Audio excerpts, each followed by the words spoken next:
자, 첫 번째 올라오고 있는 종목은 AJ 렌터카가 들어오고 있는데 뭐 2등은 뭐 테스도 들어오고 있고 어제 개인들 물량이 상당히 많이 빠지면서 반전이 좀 들어왔어요. 그래서 이런 것들은 여러분들 들어가셔서 차트를 통해서 한번 보시면 되겠고 뭐 지주사 CJ도 바닥에서 반전이 좀 있습니다. 자, 여기서 이제 저희는 덕산 네오룩스를 한번 얘기를 드리도록 하겠습니다. 어제 덕산 네오룩스가 개인들 매도가 좀 있었고 반대로 외국인이나 기관 쪽 매수가 들어왔어요. 근데 어떤 변화가 있냐면 한번 보도록 하죠. 자, 덕산 네오룩스 들어가 보시면은 차트를 먼저 한번 보도록 하겠습니다. 이 종목은 지금 폴더블 폰 관련한 이슈가 이제 조금 부각이 되고 있다 이렇게 볼 수 있겠죠. 네. 뭐 이녹스 첨단 소재나 좀 전에 우리가 지나가죠. 다시 자, 뭐 BH라든지 또 그 다음에 SK시코론 PI라든지 뭐 이런 것들. 근데 자, 한번 보시죠. 최근에 이제 주가가 이렇게 떨어집니다. 네. 예, 최근에 이렇게 주가가 떨어져요. 근데 아래쪽에 보시면 블럭은 음의 블럭이 많잖아요. 양의 블럭은 한두 칸은 의미 없다라고 그랬어요. 아주 약한 무의미한 매수세기 때문에 무시하시라고 그랬고요. 그러면 자금은 계속 빠진다라는 거예요. 그리고 음의 블럭 한두 칸도 한 칸, 두 칸 이런 것도 큰 의미 없다라고 그랬어요. 왜? 아주 약한 매도 자금이기 때문에. 그러면 사실 근래 들어서는 이렇게 변화가 조금 있으려고 하는 겁니다. 자금이 조금씩 들어오고 있는 거죠. 자, 실적 추정치에 한번 들어가서 보시게 되면 올해까지는 사실 실적이 정말 안 좋아요. 안 좋아요. 자, 그런데 내년도 전망. 자, 보실까요? 2011년도 작년도에 184억 영업이익 냈습니다. 그런데 16년으로 한번 넘어가죠. 이 종목 아시겠지만 16년, 17년, 특히 17년도에 주가가 굉장히 많이 올랐어요. 네, 그렇죠. 자, 이 종목들 고점이 언제였냐면 2017년도 상반기 지나서 고점이 나왔거든요. 자, 16년도에 영업이익 39억이 17년도에 180억이면 6배 가까이, 5배 가까이 늘은 거잖아요. 네, 네. 그럼 당연히 주가가 올랐었겠죠. 근데 여기에서 주가가 한 단계 더 튀어 올라가려면 어떻게 될까요? 뭐 예를 들어서 한 20% 이상 뭐 실적이 더 늘어나고 해야 되는데 그렇죠. 정체된다는 얘기예요. 그러니까 이 얘기는 뭐냐면 SK 하이닉스에서 힌트를 찾으면 돼요. 최근의 실적. 자, 그런데 그래서 올해 같은 경우 한 200억. 근데 제가 보기엔 200억이 좀 안 나올 것 같아요. 이거는 네. 추정치고.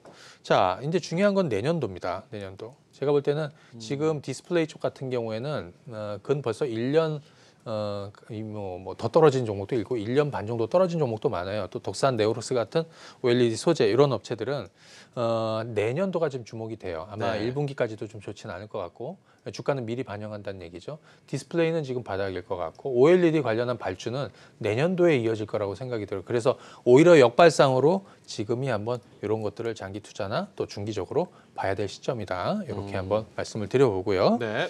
자, 두 번째 종목은 마찬가지로 LG 디스플레이 한번 말씀드리겠습니다. 네. IT 대형주들 얘기하면 보통 LG 디스플레이 얘기하는 사람 하나도 없죠.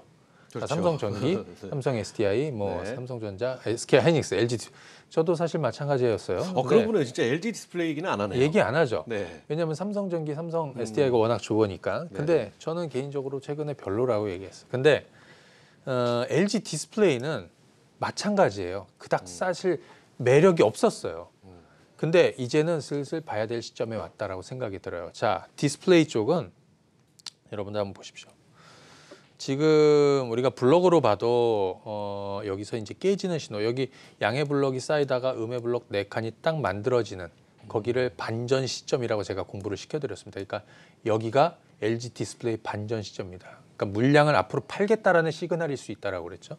그때서부터 보시게 되면 최근까지 양의 블럭은 있어요. 이렇게 2칸, 1칸 이런 거. 네. 근데 이런 건 다 의미 없다라고 그랬죠. 그죠? 자, 그러면 엄청난 물량이 사실 빠진 거예요. 주가도 떨어졌어요. 근데 지난 주말을 기점으로 해서 자, 양의 블럭 4칸. 이 얘기는 뭐냐면 강한 자금이 들어오기 시작을 했다라는 건데 일단 힌트는 이렇게 잡는데 자, 디스플레이 쪽은 2016년도 가만히 되돌려 보십시오. 2016년에서 2017년 상반기까지 엄청나게 올랐습니다. 네. 그래서 디스플레이가 다시 살아나는 시점이 언제냐? 내년도 본단 말이죠. 근데 지금부터 주가도 미리 반영하는 것도 최근에 폭락장에 너무 많이 떨어졌단 말이에요. 그래서 LG 디스플레이도 야, 이 정도면 한번 건드려 봐야 되는 상황 아니냐 이렇게 생각할 수 있는 거죠. 자, 올해 LG 디스플레이가 거의 적자입니다. 네, 1,000억 가까이 그래요? 적자입니다. 내년도에 적자가 흑자로 돕니다. 주가가 떨어져야 될 이유가 뭐가 있나요? 예를 들어서 적자 폭이 반만 줄어도 예를 들어서 주가는 이걸 반영을 해야 되는데 내년도에는 흑자 전망이 되고 디스플레이는 내년도가 좋을 거란 말이죠. 그러면 LG 디스플레이 같은 경우에 역발상으로 지금이 반전의 어떤 시점이다. 그러니까 너무 많이 알려져 있던 종목들 물론 뭐 좋다 이거예요. 최근에 많이 떨어진 제가 2주 전에도 그랬어요. SK 하이닉스든 삼성전자든 뭐 삼성 전기든 떨어지면 조금 사면 된다. 하지만 트레이딩 하시라고 그랬지 장기 투자는 아니라고 그랬습니다. 여기는 시간 투자를 좀 해봐야 되지 않을까 이런 생각도 들고요. 네. 자, 그 다음은 쭉 내려보면 여기 SKC 코론 PI 뭐 아까 봤던 종목들도 있고 한데 요거 한번 보도록 하겠습니다. CJ ENM 한번 보도록 하죠. CJ ENM이요. 네. 자, 뭐 사실 CJ ENM 논하면서 뭐 예를 들어 홈쇼핑이나 뭐 이런 거 얘기하는 사람들은 없을 거고 미디어 쪽 얘기 많이 하겠죠. 이 미디어 제작, 이 컨텐츠 제작하는 이 부분의 강점을 가지고 있고 또 여기에 대한 어떤 성과도 저는 좋을 거라고 생각이 듭니다. 일단 이 종목이 최근에 주가가 이렇게 많이 떨어졌었는데 반전이 나오고 있습니다.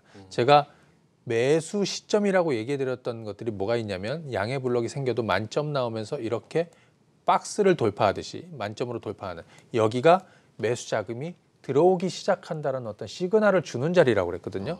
그래서 지금 이 변화가 좀 있는 거고요. 이전에도 사실은 이만큼의 자금이 계속 여기서 쌓여 있던 거라고 생각이 들어요. 저 개인적으로 이거 다 안 빠졌다라고 생각이 들어요. 다만 10월 달에 폭락장 나오면서 이 종목도 한 15% 정도 변동이 있었던 뿐이에요. 다만 지금 이런 변동 이후에 반전이 이렇게 좀 만들어지고 있는 상황이기 때문에 한번 주목해 봐야 되겠고 실적 추정치에 한번 들어가 여러분들 다 보실 수 있으니까 들어가셔서 한번 보시기 바랍니다.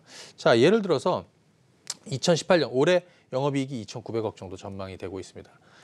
그런데 주가는 어떻게 되느냐? 떨어졌죠. 오르지 않고 올랐다가 떨어졌지만 자 19년도 내년도에는 3천억 후반에서 이렇게 또 본단 말이에요. 그러면 조금 적게 잡으면 3천억 중반, 많게 잡으면 4천억 가까이 된다라는 얘기니까 그러면 사실 이제부터는 이런 것들을 슬슬 반영할 수 있는 왜냐하면 주가가 미리 반영해서 떨어졌고 또 시장도 하락하면서 그래서 CJ ENM도 최소한 이 정도의 트레이딩 영역은 나올 것이다. 이렇게 한번 말씀을 드리고요. 네. 그 다음 종목은 요거 한번 보도록 하겠습니다.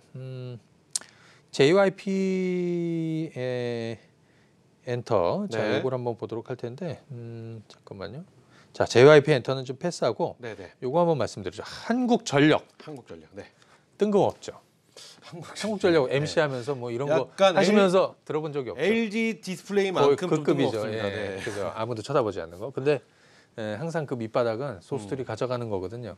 자, 근데 이제 말씀을 드려보죠. 한국전력 물론 장기적으로 계속 오르지는 않을 거라고 생각이 들어요. 근데 이 종목은 자, 한번 보시죠. 최근에 변화가 좀 있어요. 블록으로 한번 보시죠. 여기는 자금이 계속 빠졌어요. 그죠? 네. 여기는 실패한 신호고. 근데 그 이후에 가만히 보면 최근에는 큰 물량이 나오는 건 없죠. 그냥 딱 보셔도. 네네.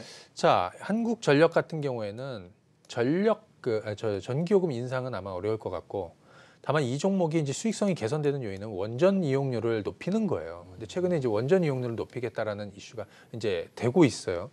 이거는 비용이 많이 줄어드는 거죠. 그래서 한전에 대해서 어떤 얘기가 나오게 되면 연간으로 보면 올해가 흑자 전환하는 해는 맞다. 근데 얼마가 흑자를 보느냐?